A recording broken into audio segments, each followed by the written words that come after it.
Selamat datang di kelas Bahasa Indonesia. Kali ini kita akan belajar mengenai kebahasaan karya tulis ilmiah.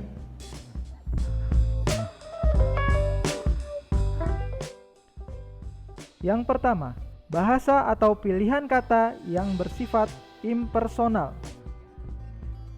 Kata ganti yang digunakan bersifat umum, seperti kata penulis atau peneliti. Karya ilmiah tidak boleh menggunakan kata ganti saya atau kami. 2. Banyak menggunakan kalimat pasif. Contoh kalimat pasif dalam karya ilmiah. Yang pertama, di dalam penelitian ini digunakan kuesioner. 2. Teknik pengumpulan data yang penulis gunakan adalah teknik observasi. Hal yang perlu kalian pahami dalam kalimat pasif adalah yang pertama, jika subjek kalimat aktif, kata ganti orang pertama dan kedua, maka cara mengubah kalimat pasifnya adalah dengan meletakkan kata ganti di depan kata kerja tanpa awalan di. Yang kedua, jika subjek kalimat aktif kata ganti orang ketiga, maka cara mengubah kalimat pasifnya adalah dengan mengubah objek kalimat aktif menjadi subjek kalimat pasif dan kata kerjanya ditambahkan imbuhan di atau di-kan. 3. Menggunakan kata bermakna lugas. Bahasa bermakna ganda atau ambigu sangat dihindari dalam karya tulis ilmiah. Hal ini agar terhindar dari perbedaan persepsi terhadap sesuatu makna kata atau kalimat. Dalam karya ilmiah sering diistilahkan dengan bahasa reproduktif. Artinya, informasi yang disampaikan penulis diharapkan dapat dipahami dengan makna yang sama oleh pembaca. Dengan demikian, tidak terjadi perbedaan pemahaman atau salah tafsir. 4. Ragam bahasa yang digunakan adalah bahasa denotatif atau denotasi.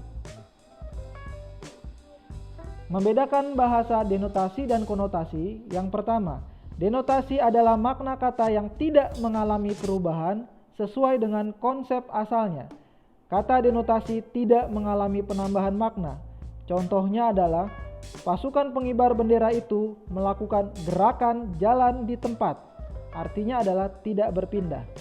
2. Konotasi adalah makna kata yang telah mengalami penambahan. Tambahan-tambahan itu berdasarkan perasaan atau pikiran seseorang terhadap sesuatu hal.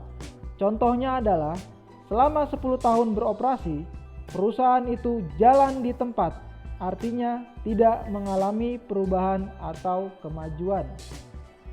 Cara lain untuk membedakan makna denotasi dan konotasi. Yang pertama, makna denotasi memiliki hubungan yang renggang pada kelompok katanya. Artinya, kelompok kata itu dapat dipisahkan atau ditambahi kata lain, namun maknanya tetap sama. Pada contoh kalimat pertama, jalan di tempat menjadi berjalan di tempat, memiliki makna yang sama. Namun, pada contoh kalimat kedua tidak diberlakukan yang sama. Pada contoh konotasi memiliki hubungan yang erat. Artinya kata jalan di tempat tidak dapat kita tambahi kata lain. Contoh lain. 1. Karena datang terlambat, ia masuk melalui pintu belakang. Kalimat denotasi. 2. Karena nilainya kurang, ia terpaksa masuk ke sekolah itu melalui pintu belakang. Kalimat konotasi. Pada kalimat 1 dapat disisipi kata bagian menjadi pintu bagian belakang. Namun kalimat kedua tidak dapat disisipi kata bagian. 5. Menggunakan kata baku atau formal. Kata-kata yang digunakan dalam karya ilmiah haruslah baku. Kebakuan meliputi ejaan, diksi, dan strukturnya. Terima kasih atas perhatiannya. Sampai jumpa di pertemuan selanjutnya.